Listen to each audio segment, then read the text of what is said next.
नमस्कार, सत श्री अकाल, आदाब। मैं हूं आपका दोस्त अभिषेक मिश्रा और HTML के इस पर्टिकुलर वीडियो में हम बात करने वाले हैं हेडिंग टैग्स के बारे में। तो आइए चलते हैं हम अपने स्क्रीन पर और देखते हैं हेडिंग टैग्स कैसे यूज करते हैं और कितने प्रकार के हेडिंग टैग्स को हम अपने वेब पेज पर लगा सकते हैं। तो हेडिंग टैग्स जो है हेडिंग देने के लिए यूज होता है किसी भी वेब पेज पे। जैसा कि आप देख पा रहे हैं लिखा भी है, heading tags are use to give headings on a web page. Heading tags 6 प्रकार से हम यूज कर सकते हैं और हेडिंग टैग्स कब कहाँ कौन सा किस प्रकार यूज करना है इसका बाकायदा रूल जो है वो आपको सर्च इंजन ऑप्टिमाइजेशन के प्रोसेस में मिलेगा। बट यहाँ पे हम सिर्फ पहले देखते हैं कि हेडिंग टैग्स कैसे होते हैं और कैसे इसको यूज करते हैं। तो हेडिंग टैग्स 6 होते हैं। पहला है heading 1, heading 2, heading 3, heading 4, heading 5, heading 6। इन सब में सबका काम हेडिंग देना है, बट कुछ हद तक वो ज्यादा बोल्ड होते हैं और हेडिंग 2 उससे कम, हेडिंग 3 उससे कम। इस प्रकार से हेडिंग 6 जो आता है वो सबसे कम। अभी जब हम प्रैक्टिकली इंप्लीमेंट करेंगे तो इसको और भी अच्छे ढंग से हम समझ पाएंगे। देन हम बात करते हैं HTML में ये हेडिंग टैग्स का एक बेसिक सिंटेक्स क्या होता है। अगर हम हेडिंग टैग्स में H1 लगाते हैं हेडिंग 1 तो आपको जो आउटपुट दिखेगा वो कुछ इस प्रकार से दिखेगा। तो चलिए हम चलते हैं अपने सबलाइम टेक्स्ट एडिटर पर और वहां पे हम यूज करते हैं इस हेडिंग टैग को। इसके पहले हमें करना होगा इसको सेव। इसको हम अपने डेस्कटॉप पे सेव कर लेते हैं, बाय डिफॉल्ट डेस्कटॉप पे ही है। इसके लिए आप यहाँ पे देख सकते हैं दिस पीसी देन पाथ, इसका देखते हैं डेस्कटॉप। डेस्कटॉप पे इस प्रकार से ये सेव है। अब हम इसको, हमारा होम था, इसको हम हेडिंग डाल देते हैं। हेडिंग डालने के बाद देन हम बात करते हैं HTML। हम इसमें HTML ही डालते हैं। इसके प्रीवियस वीडियो में मैंने आपको HTML लिख के दिखाया था। यहाँ भी अगर HTML डालते हैं देन हमारा सेम आउटपुट आने वाला है। एक बेसिक सिंटेक्स दिखाएंगे, देन हम बात करते हैं आगे। अब इसमें हम दे देते हैं इसको हेडिंग टाइटल। टाइटल लेने के बाद हम इसको अपने वेब ब्राउजर पे करते हैं लोड। ये बाय डिफॉल्ट फिर वही है। हमें क्या करना है मैंने आपको प्रोसेस बताई थी, तो उस प्रकार से आप कर सकते। तो अगर आपके सिस्टम में ये प्रॉब्लम होगी तो आई होप आपने समझ के उसको सही कर लिया होगा। अब हम आगे चलते हैं अपने वेब ब्राउजर पे चलते हैं और देखते हैं ये हमारा जो फाइल है ये हमारे वेब ब्राउजर पे लोड हो गया है। अब इसमें हम आपको सिखाते हैं हेडिंग टैग्स को लगाना। इस बॉडी में बॉडी में हम आएंगे, यहाँ पे हम लेंगे एक हेडिंग और मैं आपको हेडिंग 1 दिखा देता हूँ, H1। देन इसको करेंगे क्लोज और यहाँ भी इसको H1 को हम करेंगे क्लोज। वो खुद ही कर लिया। और अगर आप इंटर भी करेंगे तब भी, क्योंकि ये आईडी है ये खुद ही इसको कर लेगा क्लोज। अब हम बात करते हैं इसमें हेडिंग। हम सिर्फ हेडिंग ही अभी डाल दे रहे हैं, हेडिंग 1। इसको हम करते हैं अपने ब्राउजर पे रिलोड। रिलोड करने पे आपने देखा कि यहाँ पे एक हेडिंग लग चुकी है। इसी प्रकार से हम आने वाले टैग्स H1, H2, H3 इसमें भी सेम वर्क हम कर सकते हैं। हमने इतना पेस्ट कर दिया। अपने समझने के लिए आप जो है इसको नीचे भी लगा सकते हैं।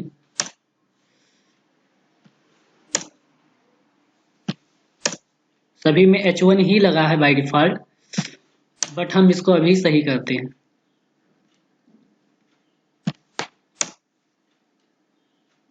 आप इस तरह घास पास ना करें, मैं आपको बताता हूँ इसको करने का सिंपल सा तरीका।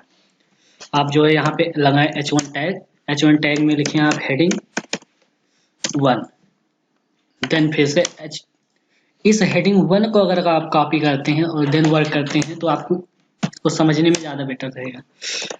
इसको इम्प्लीमेंट करना अलग बात है, इसको समझना अलग बात है। इसमें हम 2 डाल देते हैं, देन हम आगे चलते हैं। देन हम 3 के लिए यूज करेंगे, यस 3, यहाँ भी पेस्ट 3। इसको बनाने के बाद आप इसका आउटपुट देखेंगे तो आपको अच्छे ढंग से समझ आएगा कि H1, H3, H4 टैग्स का क्या सीन होता है। अब हम बात करते हैं फर्स्ट टाइम अब इसको समझ लेते हैं, देन अभी मैं इसके लिए एक आपको प्रोजेक्ट बना के दिखाऊंगा, तो आपको इसको बेटर ढंग से समझने में आएगा। 5 देन लेफ्ट 1 H6 पेस्ट। इतना हम जब लिखेंगे, अब इसको मैं सेव करके अपने ब्राउजर पे रिलोड करता हूँ। मैंने बताया था आपको Ctrl+R कर सकते हैं। ये देखिए आउटपुट आपको समझ आ रहा है। ये है हेडिंग 1, ये हेडिंग 2, ये हेडिंग 3, ये हेडिंग 4, ये है हेडिंग 5, देन ये हेडिंग 6। ये तो हो गया हमारा प्रैक्टिकली इम्प्लीमेंटेशन, कैसे इसको करना है और इसका आउटपुट कैसा आता है। अब अगर हमें कोई चीज यूज करनी है इसमें, तो मैं आपको बताता हूँ। सबसे पहले हम इस हेडिंग को हटा लेते हैं और इस हेडिंग 1 को के लिए हम थोड़ा लॉरेन इन सब का कंटेंट लिखेंगे।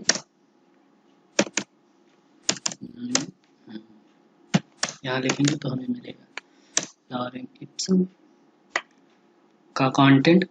हम यहाँ से कट करके देन यहाँ पे कर देंगे पेस्ट। ये हेडिंग 1 के लिए है। देन हम हेडिंग 2 लगाते हैं। यहाँ पे हेडिंग 1 ना लिख के हम इसका कोई डिटेल लिख देते हैं।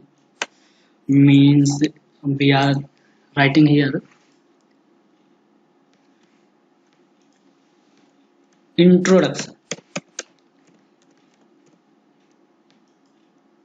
इंट्रोडक्शन यहाँ पे हमने लिख दिया।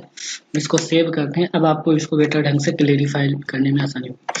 हेडिंग 1 में इतना आ गया इंट्रोडक्शन, देन हमारा पैराग्राफ। अब हम बात करते हैं सेकेंड स्टेज में, H2 यहाँ पे लगाते हैं।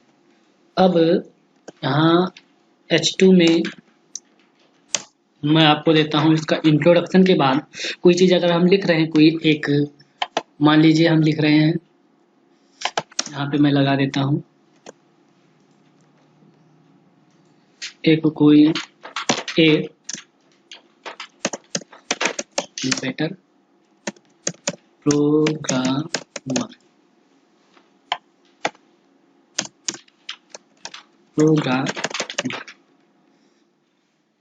यहाँ पे मैं आपको लगा देता हूँ हेडिंग 1।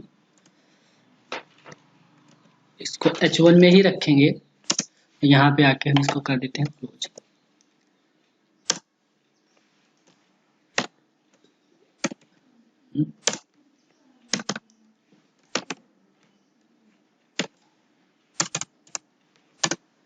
इस H1 को हमने क्लोज कर दिया। अब मैंने आपको BR टैग बताया, तो BR टैग आप यहाँ यूज कर सकते हैं।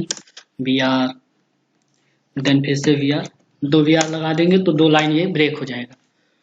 अब यहाँ मैं बात करता हूँ, इंट्रोडक्शन हो गया। देन ए बेटर प्रोग्रामिंग के लिए हम यहाँ बात करते हैं, स्किल्स की बात कर लेते हैं। यहाँ पे मैंने स्किल और थोड़ा सा ये कंटेंट हमने डाल दिया। ये प्रोजेक्ट बस आपके समझने के लिए है। इसमें कंटेंट्स कोई सा भी हो, इससे आपको फर्क पड़ेगा, बट हमें समझाना है तो हमें इससे विशेष ध्यान नहीं है देने के लिए। बट आपको बस देखना है कि यहाँ इस प्रकार से हम एक, अगर हमें वेब पेज अच्छा सा बनाना है, अब इस पे कलरिंग वगैरह ये सब हम जब CSS सीखेंगे तब अच्छे से इम्प्लीमेंट कर पाएंगे। इस सीरीज को आप पूरा फॉलो करिए तो आप अच्छे ढंग से समझ पाएंगे। अब हम बात करते हैं H3 टैग में। H3 टैग में मैं डाल देता हूँ उनकी skills, then number of projects. अगर आपको एक बेटर प्रोग्रामर बनना है तो आपको ज़्यादा से ज़्यादा आपको प्रोजेक्ट्स करना चाहिए।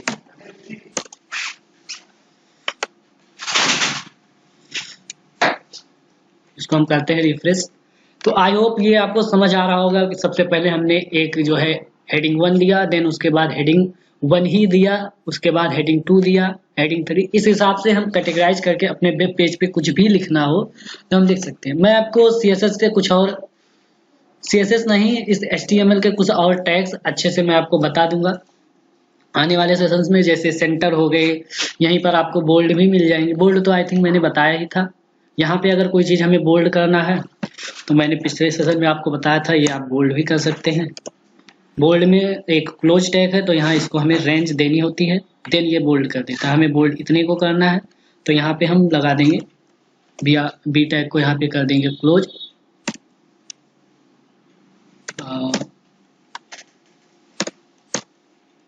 देन आप देखिए इसका आउटपुट क्या है, ये यहाँ पे इतना हमें बोल्ड दिख रहा है।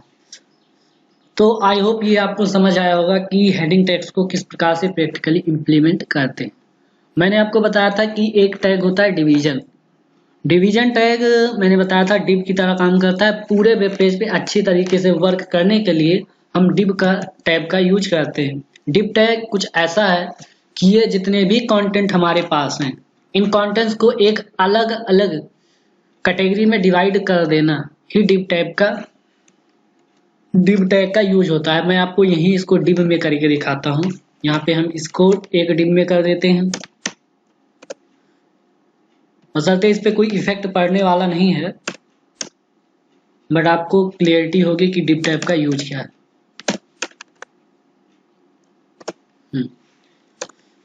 अब इसके लिए भी मैं एक आपको डिव दे देता हूँ, इसको भी एक डिव देते हैं। और इस डिव में ये पूरा कंटेंट हम ले जाके कर देते हैं पेस्ट।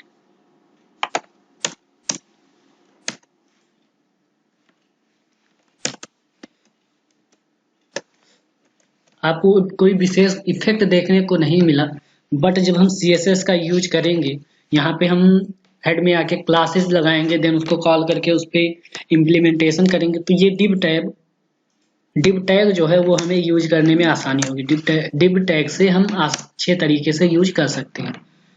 तो आई होप आपको ये सेशन अच्छे से समझ आया होगा और हेडिंग टैग्स के सारे कॉन्सेप्ट्स आपको अच्छे से क्लियर भी हुए होंगे। तो मिलते हैं नेक्स्ट सेशन में, तब तक के लिए टिल देन गुड बाय।